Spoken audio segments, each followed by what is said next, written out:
Welcome back. We're joined by Gwyn Morgan, contributor to the C2C Journal, as we unpack the desire for more energy.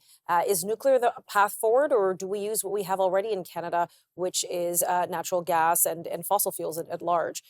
So again, Gwyn, thank you for joining me. We were discussing kind of in a broad ways rather, what is driving this demand for more energy? We talked about green cars, AI, a lot of things are factoring in.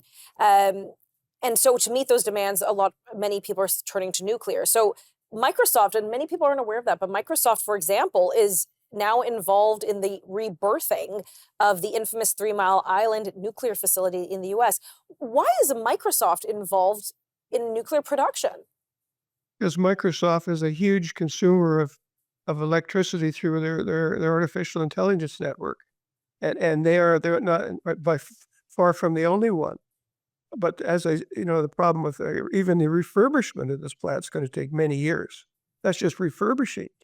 So when you look through all of the ways of fueling AI, and it's about natural gas. There's nothing left. So with Microsoft, are they just trying to rely on their own power source because municipal or statewide utilities are not going to be able to meet their demand? They have to create their own? I think they're just looking at where we're going here with the huge increasing, just amazingly intense increasing of AI demand for electricity. And of course, if they can get some of their own supply without having to rely on the general natural gas and power network, it would be helpful. So I can see them doing it. I can understand the investment. But as I said, it's going to be years before they even feel any help from it. Absolutely.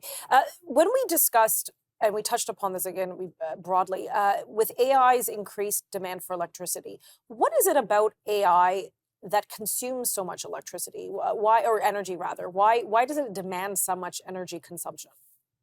Well, when you're using your computer, there's energy consumption, and the energy consumption is a function of the number of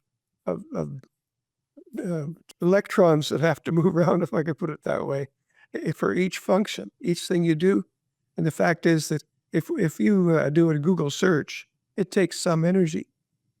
But if you go out an AI, using AI, you're talking about many times more electricity being used.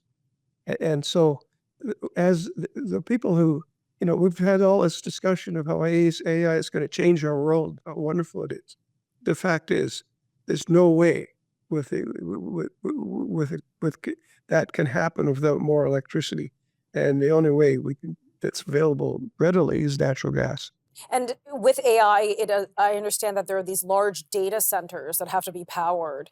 So again, with AI just steamrolling forward, how much more energy do we need? How long can we hang on to what we have for AI before we don't have enough energy? I think are right there now. I mean, it takes 10 times as much electricity just to do one short search. And we're talking about AI.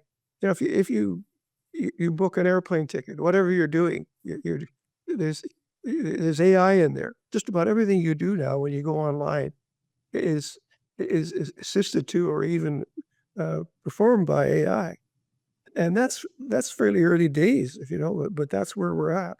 Right. So this is a sort of an unknown amount, but a huge and unsustainable amount of electricity from our existing systems. Yes, because you're right. It takes several years, decade perhaps more, to get a nuclear facility built and operational. Quite a lot, just in the construction and operational, let alone the development phase. You argue natural gas is the better path forward and that it's readily available. Explain this a little bit more for our audience. Well, I don't think it's a better path forward. It's the only path forward. There's no other way of generating electricity except going to coal. We don't want to do. And that's what, as the Chinese is talking about all their green stuff, but they use an enormous amount of coal. And every time you buy something from me, you're consuming coal.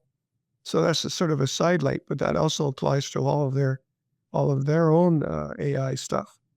So really, the when you boil it all down, we need more electricity. The natural gas is the only sort of reasonably environmental uh, safe way of doing it. And Canada's in a position where we have enormous amounts of untapped natural gas, and we just have to get it exported. Okay, we'll be right back in a moment.